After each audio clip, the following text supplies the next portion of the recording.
Follow Amit on Instagram at the Changani THECHHANGANI and Motoroids India to never ever miss an update. नमस्कार दोस्तों, स्वागत है आपका मोटरवाइड्स में। मेरा नाम है अमित और आज मैं आपके सामने लेकर के आया हूँ नई Volkswagen Vento 1 लीटर TSI, जिसमें है एकदम नया 1 लीटर टर्बोचार्ज्ड इंजन, जो कि हमने पोलो में भी देखा, हमने इसे स्कोडा रैपिड में भी देखा। और ये गाड़ी जो है ये 2019 में जिस तरह से अपडेट हुई थी, जो इसमें फेसलिफ्ट आया था, बाहर से इसमें कोई बहुत बदलाव नहीं किए गए हैं। यहाँ जो आप ग्राफिक्स देख रहे हैं, ये ज़रूर यहाँ पर एक नया इंक्लूजन है जो कि TSI एडिशन में आपको मिलता है। आपको कैसा लगता है मुझे बताइए। यहाँ पर ये TSI पावर का बैजिंग है और ये हनी कोम्ब मैश जैसा कुछ यहाँ पर आपको एक ग्राफिक मिलता है। मेरे ख्याल से और ज़्यादा टेस्टफुली किया जा सकता था, बट चलिए हम लोग पहले इस गाड़ी में क्या क्या फ़ीचर्स हैं उसके बारे में बात करते हैं। तो जो डायमेंशंस हैं ये इस गाड़ी की इस सेगमेंट में सबसे ज़्यादा नहीं है। और यहाँ पर अगर आप वर्ना को देखें या फिर सिटी को देखें तो दोनों ही गाड़ियाँ इससे ज़्यादा लंबी हैं, ज़्यादा चौड़ी हैं, ज़्यादा ऊंची भी हैं।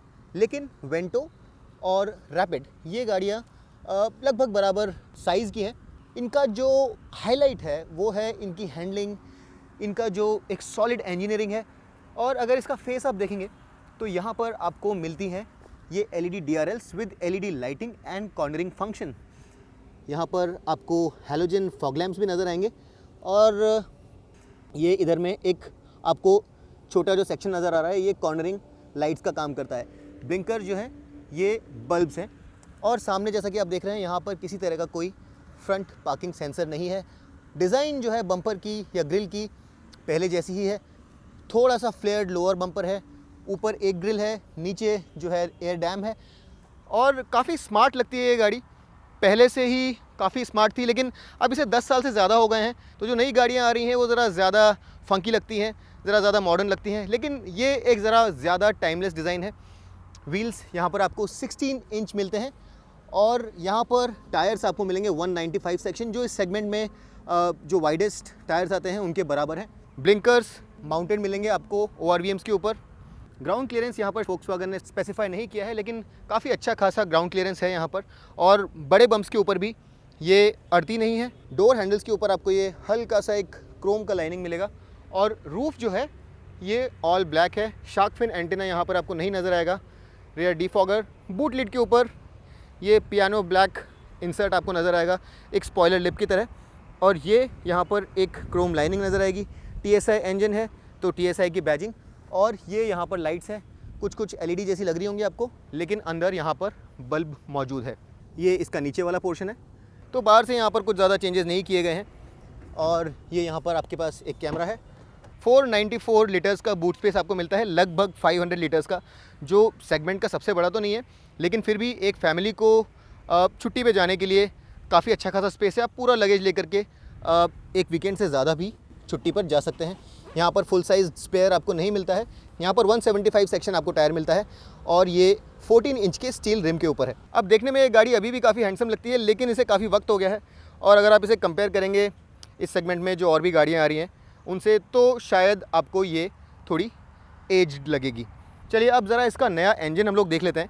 और ये एक 3 सिलेंडर यूनिट है, नीचे काफ़ी सारा इंसुलेशन है और ये जो इंजन है यहाँ पर ये इस गाड़ी का सबसे नया चेंज है। काफ़ी सारा स्पेस बाकी है इंजन बे के अंदर, क्योंकि ये एक 3 सिलेंडर इंजन है, लेकिन ये इस सेगमेंट का सबसे ज़्यादा टॉर्की इंजन है। यहाँ पर आपको 175 न्यूटन मीटर्स का टॉर्क मिलता है और यहाँ पर आपको पावर मिलती है 110 PS की, जो सेगमेंट की सबसे ज़्यादा नहीं है, लेकिन ये टॉर्क जो है ये इस सेगमेंट का सबसे ज़्यादा है। अगर आप इसे कंपेयर करें 1 लीटर Hyundai के जो टर्बो इंजन्स आते हैं तो वहाँ पर आपको पावर मिलती है लगभग 120 PS की, लेकिन टॉर्क यहाँ से ज़रा कम मिलता है। तो दोस्तों ये तो हो गई बाहर से जो यहाँ पर आपको फ़ीचर्स मिलते हैं उनकी बात। अब चल के हम लोग अंदर देखते हैं कि अंदर यहाँ पर क्या क्या फ़ीचर्स मौजूद हैं और क्या क्या मिसिंग है। यहाँ पर आपको कीलेस एंट्री नहीं मिलेगी, आपको अनलॉक करना होगा और फिर आप अंदर जा सकते हैं। ये फ्लिप आउट की है, तो आप चाहे तो की स्लॉट के अंदर की डालें या फिर अनलॉक करें, लेकिन चाबी आपको एक बार जेब से निकालनी पड़ेगी। चलिए अब हम लोग गाड़ी के अंदर चलते हैं और यहाँ पर देखते हैं कि इंटीरियर में क्या क्या चेंजेस किए गए हैं या फिर क्या क्या फ़ीचर्स मौजूद हैं। अब जैसा कि आप देख रहे हैं ये इंटीरियर पहले जैसा ही है, यहाँ पर कोई बड़े बदलाव आपको नज़र नहीं आएंगे। यहाँ पर आपके पास पुश बटन स्टार्ट नहीं है, तो मैं ये चाबी इस तरह से डालता हूँ और बड़ा ही क्लासिक जो बड़ा ही फेमिलियर फोक्सवैगन बिनैकल है इंस्ट्रूमेंट कंसोल का, वो यहाँ पर आपको नज़र आएगा। लाइट्स यहाँ पर ऑटोमेटिक नहीं मिलते हैं आपको, हालांकि LED lights with cornering function मिलती हैं, लेकिन यहाँ पर आपको ऑटो लाइट्स नहीं मिलती। वाइपर्स यहाँ पर आपको ऑटोमेटिक मिलेंगे और साथ में आपको यहाँ पर स्टीयरिंग माउंटेड कंट्रोल्स नज़र आएंगे। ये यहाँ पर स्टॉक पर आपको क्रूज़ कंट्रोल के बटन्स नज़र आएंगे। यहाँ पर आपको 2 एयरबैग्स सामने मिलते हैं और top of the line variant में 4 एयरबैग्स मिलते हैं जो कि साइड एयरबैग्स हैं, लेकिन यहाँ पर कर्टन एयरबैग्स आपको नहीं मिलेंगे। बड़ा ग्लव बॉक्स है यहाँ पर जो कि कूल्ड है और ये एक अच्छा फीचर है।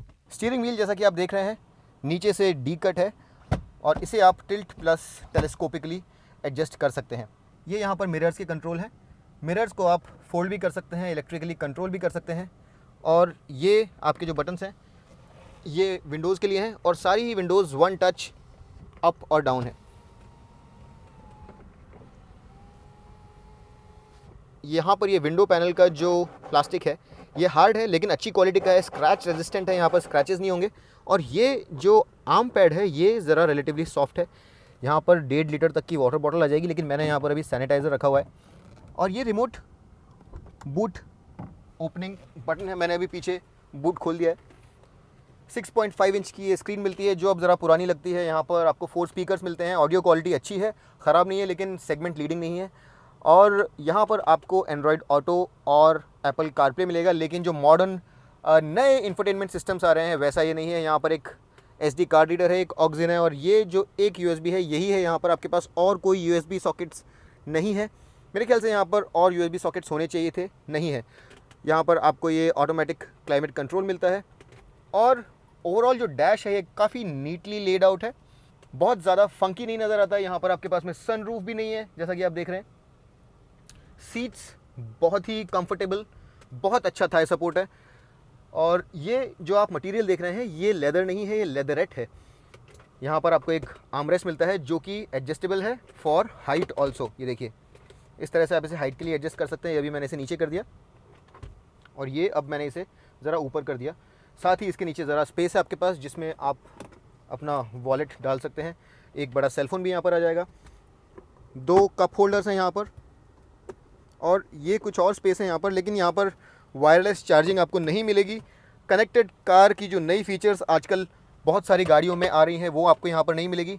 लेकिन ये 6 स्पीड गियरबॉक्स यहाँ पर नया है, पहले 5 स्पीड गियरबॉक्स आता था, अब यहाँ पर आपको ये ऑल न्यू 6 स्पीड गियरबॉक्स मिलता है। कैसा चलता है कुछ देर में हम लोग देखते हैं।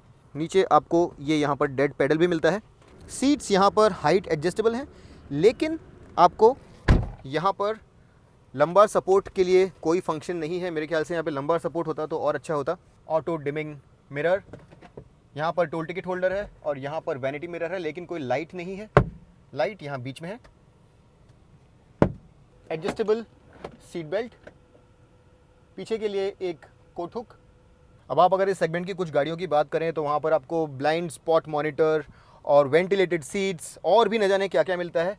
ये बड़ा ही सिंपलिस्टिक सा लेआउट है। यहाँ पर अब आपको ESP या ट्रैक्शन कंट्रोल भी नहीं मिलता है, लेकिन ये गाड़ी बड़ी ही सॉलिड मेड है। ये सारे बटन्स जो हैं ये बहुत ही सॉलिड फील होते हैं। अगर आपको फीचर्स चाहिए, एक फंकी फील चाहिए या फिर मॉडर्न गिज़मोज चाहिए तो उस चीज़ के लिए ये गाड़ी नहीं है। ये गाड़ी है ड्राइविंग फन के लिए।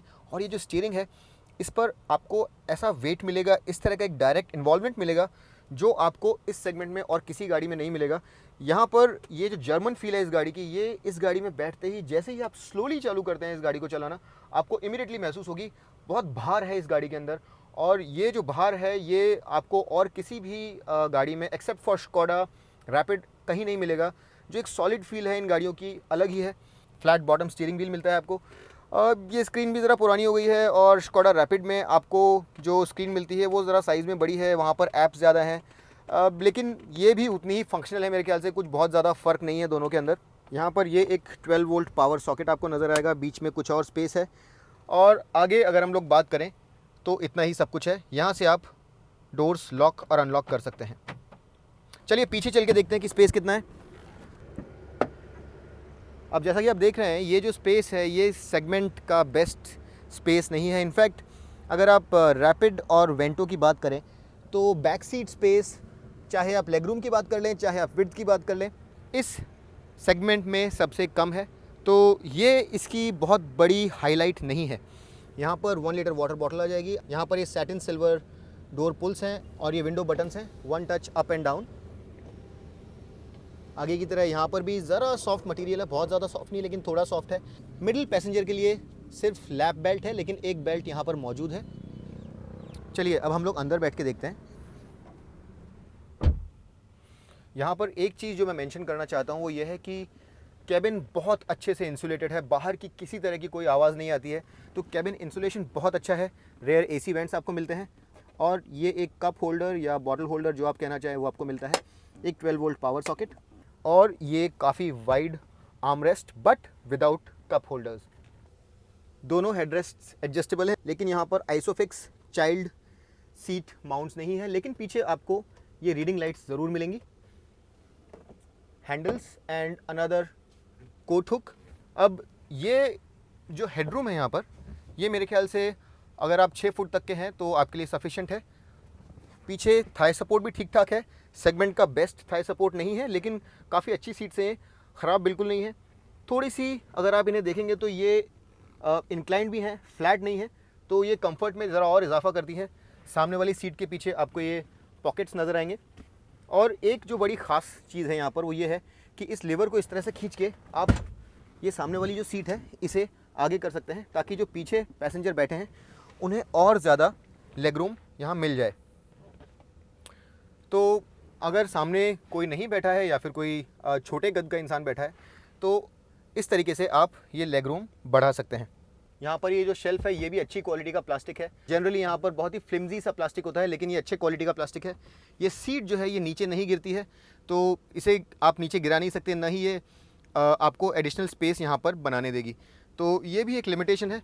बट ओवरऑल यहाँ पर अगर आप स्पेस देखेंगे तो ठीक ठाक है, इस सेगमेंट के सबसे लोएस्ट स्पेसेस में से है, लेकिन सीट्स काफ़ी कंफर्टेबल हैं। यहाँ पर राइड क्वालिटी बहुत अच्छी है, यहाँ पर इंसुलेशन बहुत अच्छा है। तो अगर आप बहुत ज़्यादा लंबे कद के नहीं है या फिर पीछे की सीट के ऊपर जो स्पेस है वो आपकी पहली प्रायोरिटी नहीं है, तो ये डुएबल है। वैसे भी ये गाड़ी पीछे बैठने के शौकीन लोगों के लिए नहीं है, ये गाड़ी है आगे बैठकर जो लोग इसे चलाएंगे उनके लिए। तो चलिए स्टीयरिंग व्हील के पीछे चलते हैं और देखते हैं ये गाड़ी किस तरह से चलती है। अब जैसा कि मैंने आपको बताया कि यहाँ पर आपको मिलता है एक 3 सिलेंडर इंजन, एक 4 सिलेंडर इंजन यहाँ पर आपको नहीं मिलता है।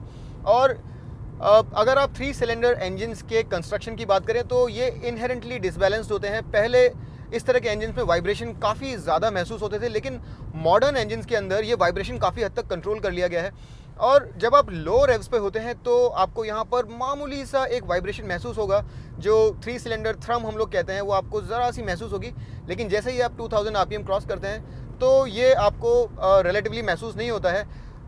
हालांकि अभी भी उतना स्मूथ नहीं है जितना कि 4 सिलेंडर इंजन स्मूथ होता है, लेकिन यहाँ पर आपको किसी तरह का कोई वाइब्रेशन या किसी तरह का कोई डिस्टर्बिंग नॉइस अंदर नहीं आएगा। 1000 आरपीएम से ऊपर जो एक्सेलरेशन है वो बड़ा स्लो होता है। आपको 1500-1600 आरपीएम के बाद एक सर्ज मिलता है टॉर्क का। इस गाड़ी का जो पीक टॉर्क है वो 1750 आरपीएम से 4000 आरपीएम के बीच में बनता है, तो उस दौरान आपको बड़ा ही स्ट्रॉन्ग सर्ज मिलता है। पीक पावर बनती है 5000 और 5000 आरपीएम के बीच में। तो आप अगर इसे 2000 आरपीएम के ऊपर रखते हैं तो बड़ा ही क्लीनली ये 6500 की जो इसकी लिमिटर लाइन है वहाँ तक जाती है। 6000 पर इसकी रेड लाइन है। और ये जो इंजन है ये बिल्कुल भी रेजिस्ट नहीं करता है। आप इसे रेव कीजिए, ये स्मूथ लगता है, बड़ा क्लीनली रेव करता है। और कुछ इंजन्स ग्रफ हो जाते हैं 3000-4000 आरपीएम के बाद, आपको ऐसा लगने लगता है कि मैं इसे रेव ना करूं। उनके अंदर एक इनहेरेंट रेजिस्टेंस होता है, लेकिन वैसा रेजिस्टेंस यहाँ पर आपको नहीं मिलेगा। दूसरी बात, यहाँ पर ये जो गियर बॉक्स आप देख रहे हैं ये ऑल न्यू है, और ये जो गियर बॉक्स है ये टिपिकल Volkswagen स्टाइल में बड़ा ही sporty, a joy to operate gearbox बनाया है। शॉर्ट थ्रोज है यहाँ पर, एकदम स्लिक प्रिसाइज, इसमें वेट भी बहुत अच्छा है और किसी तरह का कोई रबरीनेस नहीं, किसी तरह की कोई नॉचीनेस नहीं। यहाँ पर आपको एकदम प्रिसाइज स्लिक शिफ्ट्स मिलते हैं। इसे यूज़ करने में आपको मज़ा आएगा। और मेरे ख्याल से इस तरह के जो फन टू ड्राइव कार्स होते हैं जहाँ पर आपको एन्जॉयमेंट ज़्यादा चाहिए, वहाँ पर एक अच्छा गियर बॉक्स होना बहुत ज़रूरी है, और Volkswagen डज नॉट डिसअपॉइंट। ये engine, transmission, steering, ride quality, ये सारी चीज़ें ऐसी हैं जो इसे एक बेहद फन टू ड्राइव कार बना देती हैं। यहाँ पर मैं राइड क्वालिटी का भी स्पेशल मेंशन करना चाहता हूँ। ये एक टेम्पलेट है एक परफेक्ट बैलेंस का, कि आपकी गाड़ी की जो राइड क्वालिटी और एक हैंडलिंग डायनामिक एबिलिटी जो होती है उसमें बैलेंस किस तरह से पैदा किया जाए। यहाँ पर आपको माइल्ड फर्मनेस ज़रूर मिलेगी ताकि आपकी जो ड्राइविंग है, जो आपकी हैंडलिंग है वो रिएश्योरिंग हो, लेकिन ये कभी भी अनकंफर्टेबल नहीं होती है। एकदम स्लो स्पीड्स पर भी बहुत अच्छे से एब्जॉर्बेंट तरीके से ये गाड़ी आगे बढ़ती है। इसमें एक भार है, एक सॉलिड फील है, लेकिन यहाँ पर आपको बिल्कुल भी ऐसा नहीं लगेगा कि गाड़ी अनकंफर्टेबल है। तो उस लिहाज से एक सॉलिड फील, एक ड्राइविंग रीएश्योरेंस, स्टीयरिंग में करेक्ट वेट, स्टीयरिंग के अंदर करेक्ट फील, करेक्ट फीडबैक, ये जो सारी चीज़ें हैं साथ जब मिल जाती हैं तब जाकर के एक प्रॉपर डायनेमिक एबिलिटी वाली कार, एक फन टू ड्राइव कार बनती है। और जो Volkswagen वेंटो है या स्कोडा रैपिड है, ये उस तरह की गाड़ियां हैं। आप एक गाड़ी की डिज़ाइन कॉपी कर सकते हैं, उसकी इंजीनियरिंग को कुछ हद तक कॉपी कर सकते हैं, लेकिन जो सालों का एक्सपीरियंस होता है Volkswagen जैसी कंपनीज का, वो इस तरह के ड्राइविंग फील में निखर के सामने आता है। और इस तरह का ड्राइविंग फील आपको कोरियन या जापानीज़, इवन इंडियन कार्स में तो नहीं मिलेगा। बाकी गाड़ियों में ये मिसिंग है। ये सॉलिड फील और ये रीएश्योरिंग फील जो है, ये आपको प्रेरणा देता है कि आप जो कॉर्नर्स पे तेज़ गाड़ी चलाते हैं तब इसे लिमिट पर लेकर के जा सकें। अगर गाड़ी अपनी लाइन छोड़ने वाली है तो ये आपको बहुत पहले ये इंडिकेशन देती है कि now you are crossing the line. और ये जो एक कनेक्टेड फील है, ये इस गाड़ी की हाईलाइट है, ये इस गाड़ी का यूएसपी है, और यही जो है ये इसे दूसरी गाड़ियों से अलहदा करता है। तो अगर आप इस चीज़ को वैल्यू करते हैं तो ये गाड़ी आपके लिए बनी है। लेकिन अगर आपको फीचर्स चाहिए या स्पेस चाहिए या और जो दूसरी प्रैक्टिकल चीज़ें होती हैं वो सब चाहिए, तो आप दूसरी गाड़ियों की तरफ भी देख सकते हैं। अब कमी की अगर मैं बात करूं यहाँ पर, तो ड्राइव फील के हिसाब से अगर आप बात करें, एक एंथुसियास्ट ड्राइवर को जो सब चाहिए उन सब चीज़ों के हिसाब से आप बात करें, तो कमी मुझे ऐसी कोई बहुत ज़्यादा मेंशनेबल कमी नज़र नहीं आती है। इन सिटी ड्राइविंग के लिहाज से जो यहाँ पर लो रेव्स के अंदर एक्सेलरेशन है, जो यहाँ पर एक टॉर्क आपको मिलना चाहिए, जो रीएश्योरिंग पुल मिलना चाहिए, वो ज़रा कम है बड़े नेचुरली एस्पिरेटेड इंजन्स के मुकाबले। लेकिन ये परफेक्टली लिवेबल है। ऐसा नहीं है कि आप इस गाड़ी के साथ बहुत ज़्यादा गियर शिफ्ट करते जा रहे हैं या फिर लोअर रेव्स में यहाँ पर बिल्कुल भी जान नहीं है। आप इस गाड़ी को सिटी में भी चला सकते हैं। हाँ, जो बड़े नेचुरली एस्पिरेटेड इंजन है, जैसे कि अगर आप इसे कंपेयर करें वर्ना का जो बड़ा 1.5 लीटर VT इंजन है, उससे अगर इसे कंपेयर करें तो वहाँ पर आपको ट्रैक्टेबिलिटी अच्छी मिलती है। लेकिन ये भी perfectly livable, perfectly usable in city engine transmission combo है। और इसकी जो हाईलाइट है, इसका जो मज़ा है वो आपको हाईवेज पर आकर के मिलेगा, और वहाँ पर ये आपको डेफिनेटली सुपीरियर लगेगा। इस गाड़ी का 0 to 100 किलोमीटर्स पर आवर जो टाइम है वो 10.6 सेकेंड्स के आसपास है, जो बहुत ज़्यादा क्विक नहीं है। और इसका एक रीज़न ये भी है कि ये गाड़ी फर्स्ट गियर में 50 किलोमीटर्स तक जाती है और सेकंड गियर में स्पीडो इंडिकेटेड 100 से ज़रा नीचे रहती है, तो आपको एक और गियर लगाना होता है 100 क्रॉस करने के लिए। तो वो जो वक्त है, वो 1 मिली सेकेंड का जो टाइम है, वो ज़रा इसका टाइम बढ़ा देता है। तो ये गाड़ी मेरे ख्याल से अगर इसका सेकंड गियर ज़रा टॉल होता तो थोड़ा बेहतर कर सकती थी। लेकिन फिर भी मैं आपको इसका एक 0 to 100 रन करके तुरंत बताता हूँ, ताकि आपको एक आइडिया मिल पाए कि ये गाड़ी किस तरह से एक्सेलरेट करती है। तो चलिए अब हम लोग कर देते हैं AC को बंद और करते हैं ज़रा रेव्स बिल्ड। यहाँ हमारे दोस्त आ गए हैं और चलिए।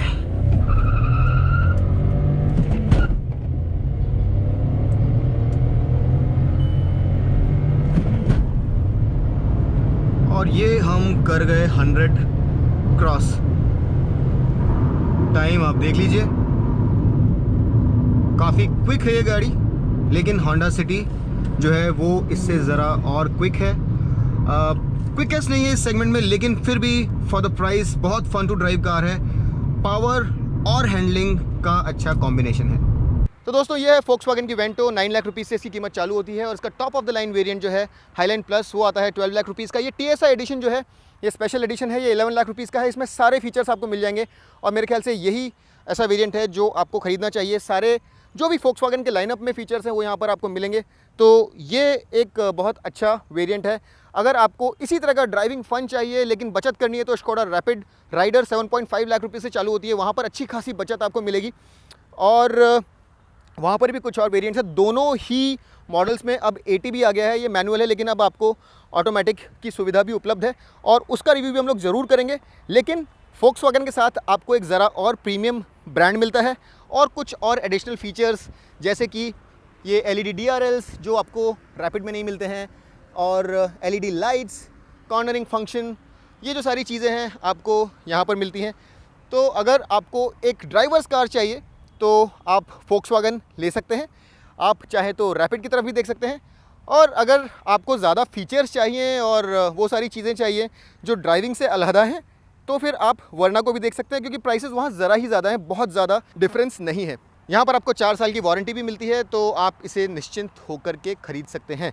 उम्मीद करता हूँ कि इस वीडियो के द्वारा आपके Volkswagen Vento से संबंधित सारे सवालों के जवाब मैं दे पाया। वीडियो पसंद आया तो लाइक कीजिए, सब्सक्राइब कीजिए मोटरराइड्स को, मुझे इंस्टाग्राम पे फॉलो कीजिए। मेरी इंस्टाग्राम आईडी है दछंगानी THECHHANGANI।